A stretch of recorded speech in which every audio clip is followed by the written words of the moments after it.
এখনই তো অ্যাক্সিডেন্ট হয়ে যেত, তারপর দোষটা হইতো আমার। আরে আজও এখনো দাঁড়ায় আছেন কেন, সরেন। সরি। নাম কি? নূপুর। আপনি কোন দিকে যাচ্ছেন? কেন, আপনি কোথায় যাচ্ছেন? রূপগঞ্জে। আপনি চাইলে আমি আপনাকে ড্রপ করে দিতে পারি। আপনাকে ধন্যবাদ বলে ছোট করব। আপনি সত্যি আমার অনেক বড় উপকার করলেন। আচ্ছা, আপনি এখান থেকে তাহলে কোথায় যাবেন? আমার একটা ফ্রেন্ড আসবে।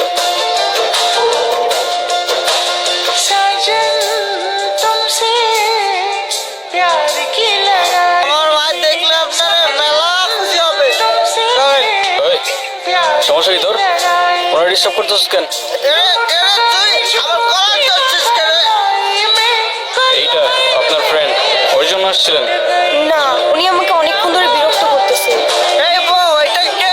ওই, কি লাগে ও তোর? আপা, আপা, ওটা আমার আপা হয়। হ্যাঁ, মেয়ে দেখলে মাথা ঠিক থাকে না, না? বিরক্ত করতেছিলি কেন? বিরক্ত নয় তো গুরু, আমি ওনাকে প্রোটেকশন দিচ্ছি। এলাকা তো ভালো না, মাল করে ভরা। তোর প্রোটেকশন দেওয়া লাগবে না, যা তুই যা, ফোট। আপনিও কি ফলো করতেছেন আমাকে? না। আসলে আমার একদমই খেয়াল ছিল না। আপনার গাড়িতে ফেলে আসছিলাম না? Yes ma'am. একটা কল করা যাবে? হ্যালো, আমি নূপুর। তোমার নাম্বার কি হয়েছে? বাসায় ফেলে আসছি। আমি তো রূপগঞ্জে। তুমি কোথায়? কিন্তু আমি তো রূপগঞ্জ নাই এখন। সকালে আম্মু আপুর সাথে কদমতলী আসছি। তোমাকে না কালকে বললাম আমি রূপগঞ্জে আসতেছি। আমার তো খেয়ালই ছিল না। তো আমি এখন একা কি করবো এখানে? তুমি এক কাজ করো, শ্যামপুর স্টেশনে আসো, ওইখান থেকে আমরা একসাথে পালাই। আচ্ছা ঠিক আছে। আপনি কি আমাকে একটু শ্যামপুর স্টেশনে পৌঁছে দিতে পারবেন? চলেন, আমাদের জার্নি এখানেই শেষ। আচ্ছা, আপনার বয়ফ্রেন্ড কই? বয়স নেই? আসছে হয়তো। আচ্ছা আপনার ফোনটা একটু দেন তো। কি হয়েছে, তুমি কল ধরতেছো না কেন? আমি স্টেশনে এসে দাঁড়ায় আছি। তুমি কই? আসলে একটা প্রবলেম হয়ে গেছে, বুঝছো? কি হয়েছে? আমার কাছে যে মেয়ের বাপ মায়ের পরিচয়টাই নেই, সেই মেয়ের আমি ঘরে তুলতে পারবো। এই শহরের মানুষগুলোর জন্য কান্না করে লাভ নেই, মুখটা ধুয়ে ফেলেন।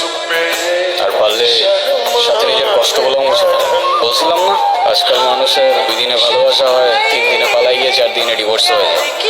আপনার তো তাও ভাগ্য ভালো, আগেই কাহিনী শেষ।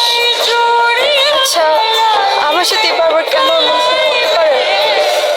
আচ্ছা, কি হয়েছে বলেন তো? সে যেহেতু আসে নাই, আপনি বাসায় ফিরে যান। না, আমি আর ওই বাসায় ফিরতে পারবো না।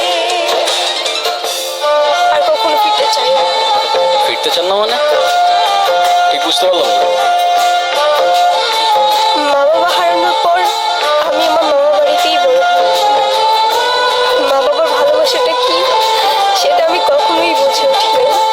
আমি ভাবতাম মামা মামির মধ্যেই হয়তো আমি আমার বাবা মার ভালোবাসাটা খুঁজে পাবো, কিন্তু আফসোস। কিরে, এত দেরি হলো যে? আরে, এই 500 টাকা তোর কাছে রাখ। আর তোর মামি আসলে কোষ আমি হাটে গেছি। হ্যাঁ, মামার একটা বদ অভ্যাস, মামা জুয়ায় আসক্ত। 3 বেলা না খেয়ে থাকলেও তার জুয়া ছাড়া এক মুহূর্ত চলত না। আর তার জুয়ার সঙ্গী ছিল জাহাঙ্গীর। এইগুলো ওরে পড়ায় নিয়ে আসো, আজকে জাহাঙ্গীরের লগে ওর বিয়ে দিব।